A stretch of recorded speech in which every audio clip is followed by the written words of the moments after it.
Hello, magandang gabi po sa inyong lahat.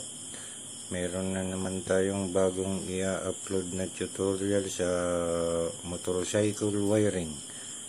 Sana makatulong po ito sa inyo. Yung mga bago, lalo na yung mga baguhan pa lang para hindi kayo magkamali. Tuturo ko po sa inyo itong wiring ng motorcycle. So, ito po ang battery niya. Lithium kasi ang ginagamit na battery nito eh.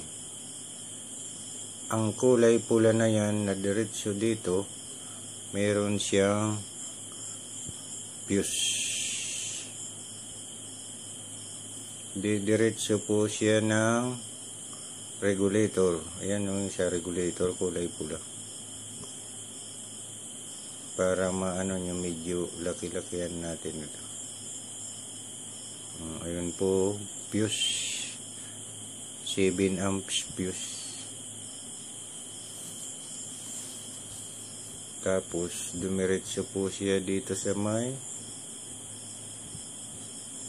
medyo laki-lakihan natin kasi nasa tablet siya eh.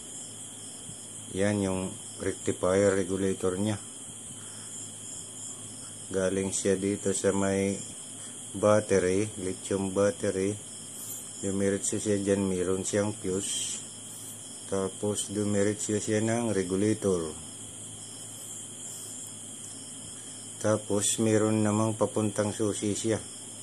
Susian siya.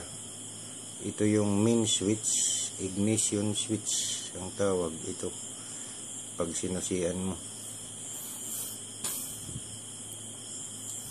Tapos ito naman ground niya, ground ng battery to. Yan, maraming ano ng ground yan. Didiretso siya dito sa may ito, pamitin natin. Yan, tail light po ito.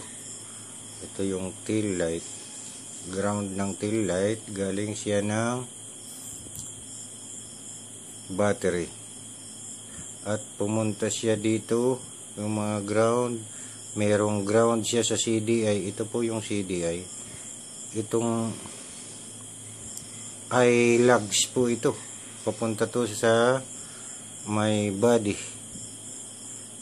ground po siya. Yan, diretso po siya dyan. Dumiretso dito.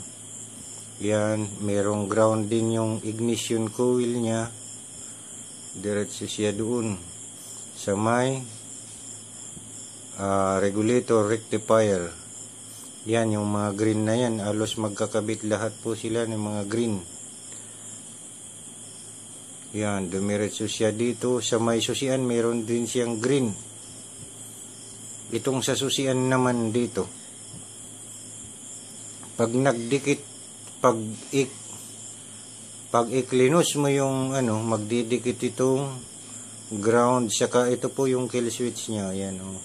Kill switch po yan. Yan. Pumunta po siya ng CDI. May kill switch dyan. Puti itim ang karamihan yan. Pag nagdikit yung ground yan, yung green, saka yung CDI, mamamatay po ang motor. Kahit na yung idikit mo lang yan sa body ground. Yung mga matatanda nga nung kikita ko dinidikit lang ito sa ground eh. Itong ano na to, yung kill switch, mamamatay na yung motor yan. Tapos yung pula naman galing dito. Pag sinusian mo naman, pag sinusian mo na to, iuun mo, lilipat yan, ay magkakadugtong yung itim saka pula. Yan o. May itim pula. Lahat ng itim, nagkakaroon siya ng supply pag inon mo ang susi. Ayan o. Pupunta siya dito sa may brake switch po. Ito yung front. Pagka tinilabit mo yung sa front na brake, yan, magkakaroon siya ng supply. Pupunta yan dito. Ayan o, may pumuntahan pa. Ito, brake switch din ito sa rear. Didiretso po siya dito hanggang umilaw yung sa likuran, yung sa tail light. May brake switch po siya. Ayan o, itim. Ayan. Ito po. Ayan. Kahit ito, hilain mo to, yung sa apakan, na sa hulihan na brake, magkakaroon po ng supply ang tail light. Ayan o. Clear po yan. Pag iswinits mo to, lahat ng itim na yan magkakaroon. Itong sa brake light sa likod, yung inaapakan, at yung doon sa unahan. O, lahat ng itim magkakaroon yan. Ito pa. Magkakaroon po ito yung lahat yan may magkakaroon ng supply. Titingnan natin kung ano to.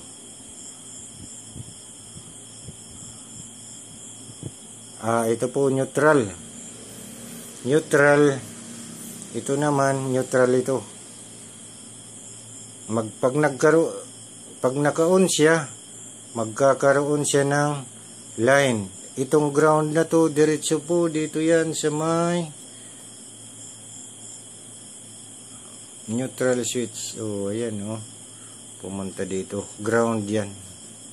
Para magkaroon yung neutral.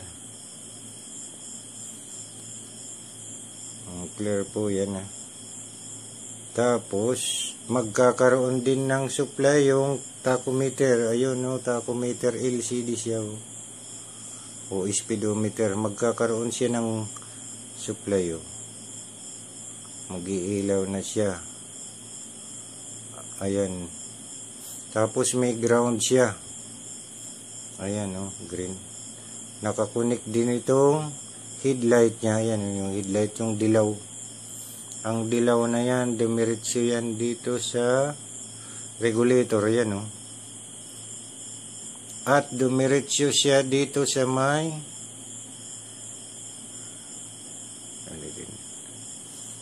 ayan. Dumiretso siya dito sa may stator. May dilaw dyan yan. Diretso yan doon sa may regulator. Tapos hindi na siya dadaan ng regulator, kinabit na lang niya. Kaya pag andar ng makina, automatic siyang may power na AC. Alternating current po siya kasi hindi siya dumaan ng regulator. Ang dumaan lang ng regulator, na rectifier niya ang positive. Ayan saka ground. Ang positive na pumunta sa battery. At ang ground, ayan yung green. Lahat na ng green. Yan. Kaya ito, 12 volts lang ang labas nito. Ito, mataas po ang voltahe nito. Kaya pag nasira ang minsan ang lakas ng ng makina, dyan nasisira itong bumbilya na to Yan yung dilaw yan. Yan. Galing po siya ng stator. Dumiretso siya ng regulator. Ang tawag nito, regulator rectifier pa siya. Ang ibig sabihin ng yung regulator, riniregulate niya yung voltaheng maging 12 volts. More than 12 volts po ito kasi ito, 12 volts lang ito. Kinakailangan itong regulator mo mga 13 or 14. Yan po ang dapat dito para masiksik siya sa baterya. Kasi kung mas mababa sa 12 volts, hindi niya to kayang punuin itong baterya na to. Kaya meron siyang regulator. Yan, i-regulate niya yung voltaheng hindi masyadong mataas para di pumutok ang baterya. Yan po. Dumaan siya dyan, dumiretso dito ang ground. So, ito naman ito yung spark plug cap. Diretso yan sa spark plug yan. Ignition coil po ang tawag nito. Lalaki-lakihan natin Yan, ignition coil po yan. Ignition coil ang tawag niyan.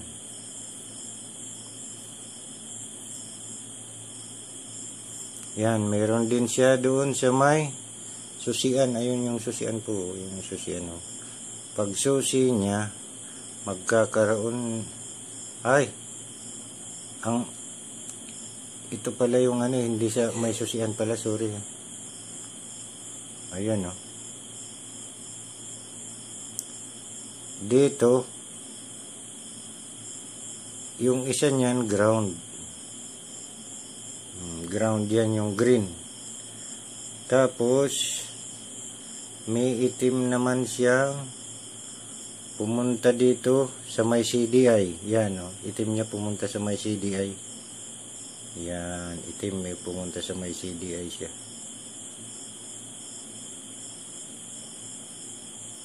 Pag galing ng stator, pumunta siya ng CDI. Tapos galing naman dito sa CDI, pupunta siya ng ignition coil. Yan yung pinaka-ground niya para may ano niya yung spark plug dito. Tapos itong isa, may isa dyan eh. Yan, dito siya sa may kinabit siya ditong isa sa may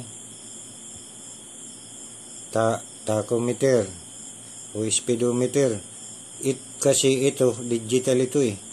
Pag binirit mo yung makina, pupunta yan dito sa may ignition. Yan. Mayroon siya ditong nakapulupot lang yun. Nakapulupot lang sa ibabaw ito, hindi ito nakabalat dito eh, kasi sisirain niya eh. Nakapulupot lang yan. Yung ibang ano, pwede rin ditong ikabit. Pwede rin dito sa may itim na to. Dito sa may itim na to, pwede rin ikabit yung sa dito sa may tachometer. Pagka binibirit mo yung makina, tataas yung RPM niya po dito. Sa RPM po itong itim na to yan, dire-diretso yan.